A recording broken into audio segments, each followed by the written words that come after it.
अब हम स्टार्ट करते हैं प्रश्नावली 2.2। प्रश्नावली 2.2 में हमारा फर्स्ट क्वेश्चन क्या है, देखिए, अगर आपको किसी संख्या से 1/2 घटाने और परिणाम को 1/2 से गुणा करने पर 1/8 प्राप्त होता है तो वह संख्या क्या है। हमें वह संख्या ज्ञात करनी है। क्या बोल रहा है, हमें वह संख्या पता नहीं, हम x मान लेते हैं। तो क्या बोल रहा है, देखो, अगर आपको किसी संख्या, वह संख्या क्या है, हमारी x है, किसी संख्या से 1/2 घटाने, 1/2 घटाने और परिणाम को, ये जो परिणाम आया इसको 1/2 से क्या करना, गुणा करने पर कितना प्राप्त होता है, 1/8 प्राप्त होता है। तो हमें वह संख्या निकालनी है, x का मान निकालना है। दोबारा देखो, अगर आपको किसी संख्या से, हमारे को संख्या पता नहीं है तो हम संख्या x मान लेते हैं, संख्या से 1/2 घटाने, 1/2 घटाने और परिणाम को, ये हमारा परिणाम आ गया, इस परिणाम को 1/2 से गुणा करने पर हमें क्या प्राप्त होता है, 1/8 प्राप्त होता है। तो हमें वो संख्या निकालनी है। अब इसको हल करना है, कुछ नहीं करना, बस देखो, इस 1/2 को पहले मैं x से गुणा कर लूँ तो कितना आ जाएगा, x/2, ये माइनस का चिन्ह, 1/2 को इस 1/2 से गुणा करेंगे तो 1 को 1 से करेंगे तो 1, 2 को 2 से करेंगे तो 4 बराबर 1/8। ठीक है, आगे देखो, हमें तो x की वैल्यू चाहिए तो हम इस माइनस के 1/4 को उधर ले जाते हैं, इस x/2 को इधर रहने देते हैं। आगे देखो, 1/8 ये उधर जाएगा तो प्लस का 1/4 हो जाएगा। ठीक है, आगे हम क्या करते हैं, अब लघुत्तम ले लेते हैं इधर। 8 और 4 का लघुत्तम कितना आ जाएगा, 8 ही आ जाएगा। 8 का भाग 8 में लगाएंगे एक बार, 1 को गुणा करेंगे 1 से तो 1, प्लस 4 का भाग लगाएंगे 8 में तो 2 बार, 4 दूनी 8, 2 को 1 से गुणा करेंगे तो 2। ठीक है, आगे देखो, x/2 बराबर 2 और 1 कितना हो जाएगा, 3/8। ठीक है, अब ये बट्टे वाली जो संख्या है उधर जाके गुणा हो जाएगी तो x बराबर 3/8 गुणा 2। आगे देखो कितना हो जाएगा, 2 से इसको काटो तो 4, तो 3 तो ऊपर बच गया, 4 नीचे, 3/4। x का मान कितना आ गया हमारा, 3/4। तो यहाँ पर क्या है, अगर आपको किसी संख्या, यानी संख्या कौन सी हमारी, 3/4, 3/4 में से 1/2 घटाते हैं और जो परिणाम आएगा उसको 1/2 से गुणा करते हैं तो क्या आएगा हमारा, 1/8। इसको भी चेक कर लेते हैं एक बार। संख्या क्या है हमारी, 3/4 है, इसमें से क्या घटाना है, 1/2 घटाना है और इसको किससे गुणा करना है, 1/2 से। संख्या में से 1/2 घटाने पर और जो परिणाम आ रहा है उसे 1/2 से गुणा करने पर कितना आना चाहिए, 1/8 ही चेक करते हैं अब। तो इसको हल करेंगे, देखो, 4 और 2 का लघुत्तम कितना देगा, 4। ठीक है, 4 का भाग लगाएंगे इसमें एक बार, 1 को गुणा करेंगे 3 से 3, माइनस 2 का भाग लगाएंगे 4 में 2 बार, 2 को 1 से गुणा करेंगे तो 2, ये तो ब्रैकेट के अंदर, और बाहर हमारा 1/2 है। आगे देखो, 3 में से 2 गया तो 1 और नीचे 4 और बाहर कितना, 1/2। ठीक है, आगे देखो, 1 को गुणा करेंगे 1 से तो 1 और 2 को 4 से करेंगे तो 1/8 आ गया और 1/8 ही हमें प्राप्त होता है। तो इस प्रकार से हमारा इस क्वेश्चन का क्या हो जाएगा, सॉल्यूशन हो जाएगा। अब हम स्टार्ट करते हैं क्वेश्चन नंबर 2। क्वेश्चन नंबर 2 क्या है, देखो, एक आयताकार तरणताल की लंबाई उसकी चौड़ाई के दुगने से 2 मीटर अधिक है। तरणताल का मतलब है स्विमिंग पूल। ठीक है, स्विमिंग पूल की बात कर रहे हैं हम। तो आयताकार तरणताल की जो लंबाई है उसकी चौड़ाई के दुगने से 2 मीटर अधिक है। यहाँ पे मैं एक आयताकार तरणताल बना लेता हूँ पहले। ये हमारा क्या है, आयताकार तरणताल है। अब देखो, जैसे लाइन बोल रहा है उसी प्रकार से हमें लिखना है, तरणताल की लंबाई उसकी चौड़ाई के दुगने से 2 मीटर अधिक है। ये हम चौड़ाई x मीटर मान ले तो लंबाई क्या हो जाएगी, चौड़ाई के दुगना 2x और क्या, इससे 2 मीटर अधिक है। तो ये क्या आ गई, हमारी लंबाई आ जाएगी। दोबारा से समझो एक बार कि तरणताल की लंबाई है उसकी चौड़ाई के दुगने से 2 अधिक है। चौड़ाई हम x मान लिए तो इसका दुगना तो 2x हो गया और फिर प्लस 2 कर दिए तो 2 अधिक हो गया। तो ये हमारी क्या हो जाएगी, इसकी लंबाई हो जाएगी। आगे देखो, यदि इसका परिमाप कितना दे रखा, 154 मीटर दे रखा। परिमाप का मतलब है इन चारों भुजाओं की जो लंबाई है हमारी कितनी, 154 मीटर है। तो इसकी लंबाई व चौड़ाई ज्ञात करनी है। देखो यहाँ पे हल करते हैं इसको। माना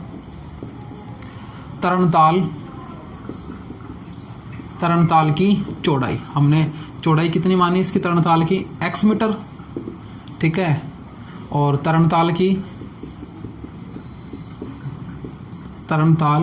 लंबाई कितनी आ गई हमारी, 2x + 2, ये पर्सन से निकली है 2x + 2 मीटर।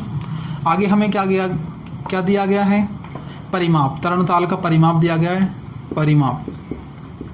परिमाप कितना है 154, ठीक है 154 मीटर। अब देखो क्या करना है, जो परिमाप होता है आयत का उसका सूत्र होता है क्या, 2 × लंबाई प्लस चौड़ाई, 2 × लंबाई प्लस चौड़ाई। परिमाप क्या होता है 2 × लंबाई प्लस चौड़ाई। परिमाप का मान 154 है ही, लंबाई हमारी कितनी है 2x + 2 मीटर, चौड़ाई हमारे पास x है। ये सारे मान इसमें रखने हैं, ठीक है, और हल करना है। परिमाप का मतलब कितना है 154 बराबर 2 आ गया, गुणा लंबाई कितनी है हमारी 2x + 2, 2x + 2, ये प्लस का चिन्ह आ गया, और चौड़ाई कितनी है हमारी x। इस प्रकार से आगे हल करते हैं। 154 बराबर ये 2 आ गया, ब्रैकेट में हल कर लें, 2x और x कितना हो जाएगा 3x और प्लस का 2। इसको और हल कर लेते हैं आगे, 2 को हम गुणा करेंगे इस 3x से तो 3 दूना 6x हो जाएगा, प्लस का चिन्ह आ गया, 2 को फिर 2 से गुणा करेंगे तो 4 हो जाएगा। इस प्रकार से ये हमारी क्या हो गई, एक चर वाली रैखिक समीकरण बन गई। इसको हल करना है तो इसको हल कैसे करते हैं, देखो हम जो 6x + 4 है इसको मैं इधर ले आता हूँ और 154 को उधर ले जाता हूँ, यानी 6x + 4 बराबर 154। बात एक ही है, हम इसको क्या कर रहे हैं पलट दिए इस प्रकार से। अब क्या करते हैं, हमें 6x को एक ही तरफ रख लेते हैं और इस 4 को उधर ले जाते हैं, तो ये माइनस में हो जाएगा उधर। कैसे हो जाएगा देखो, 6x बराबर 154 में से क्या घट जाएगा हमारा 4 घट जाएगा। क्या किया मैंने 6x को बराबर के इधर रख लिया, इस 4 को उधर ले गया, 154 में से वो माइनस हो गया। आगे देखो 6x बराबर 154 में से 4 जाएगा तो कितना बचेगा 150। x का मान चाहिए तो जो गुणा वाली संख्या है 6 ये बट्टे में चल जाएगी, यानी 150/6 हो जाएगा। आगे देखो कट रहा है 6 से, 150 में 6 का भाग जाएगा, 6 × 6, इसको देखो 6 दूनी 12, 3 बचेगा, 6 × 5 30, यानी x का मान कितना आ जाएगा हमारा 25 आ जाएगा। x का मान कितना आ जाएगा 25। हमें क्या निकालनी है लंबाई व चौड़ाई, तो लंबाई तो देखो x है, लंबाई 2x + 2 है और चौड़ाई x है, तो हम मान रख देते हैं। देखो आगे तरणताल की लंबाई, अतः तरणताल की लंबाई कितनी है, लंबाई 2x यानी 2 गुणा x का मान कितना आ गया हमारा 25, तो 25 + 2, इसको हल करें तो देखो 25 दूना 50, 50 में 2 जोड़ेंगे तो 52 मीटर। 52 मीटर क्या आ गई हमारी लंबाई आ गई तरणताल की। और हम क्या निकालते हैं अब तरणताल की चौड़ाई, तरणताल की चौड़ाई कितनी है हमारी x मीटर, तो x का मान कितना था 25, तो ये क्या आ गया 25 मीटर आ गया। ठीक है, अब देखो एक बार चेक करते हैं हमारा आंसर सही है क्या। आयताकार तरणताल की जो लंबाई थी, जो लंबाई है, ठीक है, वो क्या है चौड़ाई के दुगने से 2 ज़्यादा है। चौड़ाई का दुगना करो, 25 दूना 50, 50 में 2 जोड़ेंगे तो 52, तो देख लो 52 ही हमारी क्या आ रही है तरणताल की लंबाई आ रही है। यानी हमारे जो मान आए हैं ये एकदम सही है। तो इस प्रकार से इसका क्या हो जाएगा सॉल्यूशन हो जाएगा। आगे हम देखते हैं क्वेश्चन नंबर 3। क्वेश्चन नंबर 3 क्या है देखो, एक समद्विबाहु त्रिभुज का आधार 4/3 सेंटीमीटर तथा उसका परिमाप 4 से 2/15 सेंटीमीटर है। ठीक है, तो उसकी जो 2 बराबर भुजाएं हैं उसकी माप ज्ञात करनी है। समद्विबाहु त्रिभुज क्या होता है देखो, एक बार इधर बना देता हूं मैं। समद्विबाहु त्रिभुज ये हमारा क्या है, कोई ABC त्रिभुज है जिसमें AB और AC क्या है दोनों बराबर हैं। समद्वि का मतलब है समान 2 भुजा, ये समान 2 भुजा हो गई, और एक जो तीसरी भुजा होती है वो असमान होती है। तो ये तो दोनों बराबर होती है और ये असमान है, तो ये इसका आधार है त्रिभुज का। तो इसका मान दिया गया कितना 4/3 सेंटीमीटर। इनकी लंबाई हमें पता नहीं, तो हम क्या मान लेते हैं ये x है। ठीक है, x सेंटीमीटर ये हो गई, तो x सेंटीमीटर ये होगी। जो समान भुजा है उसको हम मान लेते हैं x। परिमाप दिया गया है 4 सही 2/15 सेंटीमीटर। ये कौन सी भिन्न में है, मिश्र भिन्न में। इसे साधारण भिन्न में चेंज करेंगे तो क्या हो जाएगा 15 चौको 60, 61 62, 62/15 सेंटीमीटर, यानी हमारा ये परिमाप है। इन तीनों भुजाओं की जो लंबाई है वो कितनी हो टोटल 62/15 सेंटीमीटर है। हमें क्या करनी है, इन दोनों बराबर भुजाओं की लंबाई या भुजाओं की माप ज्ञात करके बतानी है। तो देखो हम किस प्रकार हल करते हैं इसको। माना प्रत्येक समान भुजा की लंबाई, जो हमारी समान भुजा है उसकी लंबाई हम कितनी मान लें, x सेंटीमीटर माने। प्रत्येक समान भुजा की लंबाई x सेंटीमीटर हो गई। जो आधार है, आधार कितना है हमारा 4/3 सेंटीमीटर, ठीक है। और हमारा परिमाप कितना दिया गया है, परिमाप कितना है 62/15 सेंटीमीटर। क्या था, ये था हमारा 4 सही 2/15 सेंटीमीटर था। हम इसको चेंज कर ली, 15 चौको 60 और 61 62/15 सेंटीमीटर, इस प्रकार से ये हमारा परिमाप दिया गया। अब देखो हम इसे हल कर रहे हैं, तो हमारा जो समद्विबाहु त्रिभुज है इसका परिमाप क्या होता है, परिमाप तीनों भुजाओं की मापों का योग, ठीक है। यह हमारा क्या होता है, परिमाप होता है। तीनों भुजाओं की जो माप है उनको जोड़ दो, हमारा परिमाप मिल जाएगा। तो तीनों भुजाओं की मापों का योग देखो कैसे कैसे, x और x, x प्लस x हो गई 2, तो तीसरी क्या है हमारी 4/3। तीनों की मापों का योग कितना दे रखा है, परिमाप 62/15, तो परिमाप हम कितना लिख लेते हैं इधर 62/15। ये हमारी समीकरण बन गई, इसे हम हल कर लेते हैं। तो 62/15 बराबर x और x कितना हो गया 2x प्लस 4/3 हो गया। हम क्या करते हैं देखो, बराबर के इधर वाली जो भी चीज़ें हैं इनको इधर ले लेते हैं और इधर वाले को उधर ले लेते हैं। कोई चिन्ह में चेंज नहीं होता, इस प्रकार से इधर की इधर लेंगे, उधर की इधर वाली उधर ले लेंगे, तो ठीक है। ये इधर आएगी तो 2x प्लस 4/3 बराबर 62/15, इस प्रकार से। अब हल करते हैं आगे। तो देखो ये जो 4/3 है इसको मैं उधर लेके जा रहा हूँ, तो ये माइनस का हो जाएगा। इधर क्या बचेगा हमारा 2x, तो 62/15 माइनस 4/3। क्या किया था हमने, यहाँ से इनको तो इधर लिया है और इसको उधर ले गए, तो ये हमारा इस प्रकार से फॉर्म आ गया, ठीक है। अब इसको क्या करें हम, 4/3 उधर ले गए तो 62/15 में से 4/3 माइनस हो गया, इधर क्या बचेगा 2x बचेगा, क्योंकि हमें x की वैल्यू निकालनी है। अब देखो आगे 2x बराबर इन दोनों का लघुत्तम कितना जाएगा, 15 और 3 का लघुत्तम 15 ही आएगा। 15 का भाग 15 में देंगे तो एक को 62 से गुणा करेंगे तो 62, माइनस 3 का भाग 15 में तो कितनी बार जाएगा 5 बार, और 5 को फिर हम 4 से गुणा करेंगे तो 5 चौका 20। आगे देखो 2x, 2 6 में 2 4 और 15, इसका आंसर कितना आ जाएगा 42/15। अब आगे देखो ये 2 और है, तो इस 2 को हम क्या करेंगे नीचे ले जाएंगे, 2 को नीचे ले जाएंगे तो ये 42/15 गुणा 2, इस प्रकार से आ जाएगा। अब इसको काट लेते हैं हम, 2 से काटते हैं, 2 एकम 2, 2 से कटेगा 2 और 1 21 बार, ठीक है। यानी x बराबर कितना आएगा 21/15। अभी और कट रहा है 3 के पार्ट से, 3 7 21, 3 5 15, यानी x का जो मान आ गया कितना आ जाएगा 7/5 आ गया।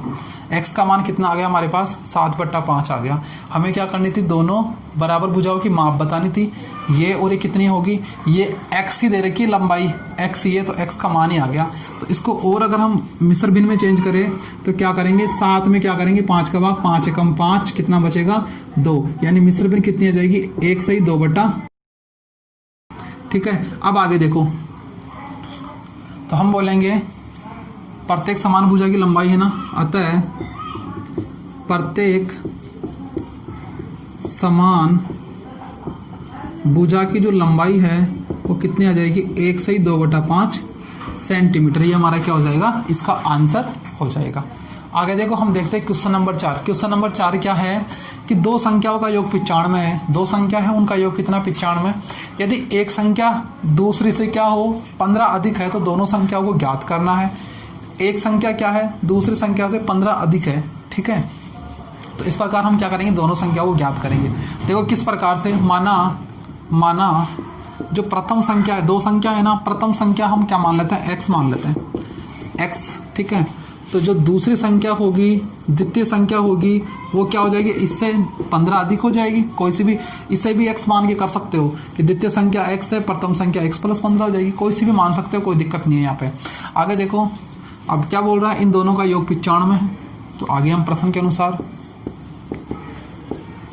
प्रश्न अनुसार देखो दोनों संख्याओं का योग 95 है, तो एक x प्लस 15, इनका योग कितना है 95। तो x और x कितना हो जाएगा 2x, ये कितना हो जाएगा 15, ये 95। हमको क्या निकालना है x का मान, तो इस 15 को उधर ले जाता हूँ तो 2x बराबर 95 में से 15 चल जाएगा, इधर क्या बता 2x, 5 में से 5 गया 0, 9 में से 1 गया तो 8, 80। यानी x का मान निकालना है तो इस 2 को नीचे ले जाऊँगा इस प्रकार से। तो x बराबर कितना आएगा, 2 से काटेंगे इसको 40 आ जाएगा। तो x का मान कितना आ गया 40 आ गया। तो हमें संख्याएं बतानी है, तो अतः जो प्रथम संख्या होगी, प्रथम संख्या कितनी हो जाएगी, x का मान कितना है 40, तो x का मान रख देंगे यहाँ पे 40 आ गया। और जो हमारे द्वितीय संख्या है, द्वितीय संख्या वो क्या हो जाएगी x प्लस 15, तो 40 प्लस 15 कितने हो जाएगी 55 हो जाएगी। ठीक है, अब देखो हम चेक करते हैं एक बार सही है क्या आंसर। कोई भी संख्या 40 आ गई, एक संख्या 40 है, दूसरी देखो इससे 15 अधिक है। ठीक है, यही बोला था कि एक संख्या क्या है दूसरी से 15 अधिक है, तो एक संख्या क्या हो गई दूसरी वाली से 15 अधिक हो गई। आगे क्या बोला था, स्टार्टिंग में इनका योग कितना बताया था 95, तो इनका योग करके भी देख लो, 40 प्लस 55 95 ही हो रहा है। तो इस प्रकार से ही हमारा क्या हो जाएगा, आंसर का सॉल्यूशन हो जाएगा। अब हमारा अगला क्वेश्चन है क्वेश्चन नंबर 5। क्वेश्चन नंबर 5 क्या है, देखो कि दो संख्याओं में अनुपात कितना है, 5:3 दिया गया है। यदि उनमें अंतर, दोनों संख्याओं का जो अंतर है वो 18 है, तो हमें संख्या ज्ञात करके बतानी है। या संख्याओं का अनुपात मिल रहा है, तो हम संख्या कैसे मानेंगे, x लगा के मान लेंगे। देखो कैसे, माना प्रथम संख्या, एक संख्या कितनी मान लेते हैं हम 5x मान लेते हैं, और द्वितीय संख्या क्या मान लेते हैं हम 3x मान लेते हैं। 5 और 3 का अनुपात था, हम इनको x लगा के संख्या मान सकते हैं कि हमारी प्रथम संख्या तो 5x हो गई और द्वितीय संख्या 3x हो गई। अब क्या बोल रहा है प्रश्नानुसार, देखो प्रश्नानुसार क्या करना है हमें, यदि उनमें अंतर कितना है 18 है, उनका अंतर कितना है 18 है, तो हमें संख्या ज्ञात करनी है। तो उनका अंतर देखते हैं हम, बड़ी संख्या 5x है, इसमें से हम 3x को घटा देते हैं, तो अंतर कितना आएगा 18 आएगा। इनका अंतर 18 है, तो हमें संख्या निकालनी है। तो 5x में से 3x जाएगा तो 2x बचेगा, बराबर 18 जाएगा, और x निकालना है तो ये 2 इसके नीचे चल जाएगा, यानी 18/2 आ जाएगा। यानी x बराबर इसको काटेंगे तो कितना आ जाएगा 9। x का मान कितना आ गया 9। अब हमें संख्या बतानी है, तो अतः प्रथम संख्या क्या हो जाएगी 5 गुणा x का मान 9 बराबर 9 पंजे 45, और हमारी द्वितीय संख्या क्या आ जाएगी, द्वितीय संख्या देखो 3 गुणा 9 9 27। इस प्रकार से हमारी प्रथम संख्या 45 है और द्वितीय संख्या 27 है। अब हमें क्या करना है, अगर चेक करना है कि हमारा जो मान आया सही है क्या, तो हम क्या करते हैं एक बार इनका अनुपात देख लेते हैं कि 5:3 ही आ रहा है क्या। तो प्रथम संख्या 45 और द्वितीय संख्या 27, इनका अनुपात चेक करते हैं, काट के देखते हैं 9 के पाड़े से 9 पंजे 45 और 9 27, 5:3 आ रहा है क्या, ठीक है अनुपात। तो अब उनका अंतर और चेक कर लो, 18 आ रहा है क्या। तो अंतर कैसे करेंगे, 45 में से 27 घटा के देख लो एक बार, तो 15 में 7 गया तो 8, 3 में से 2 गया तो 1, अंतर भी कितना आ रहा है 18 आ रहा है। इस प्रकार से ये हमारे जो आंसर है वो निकल जाएंगे।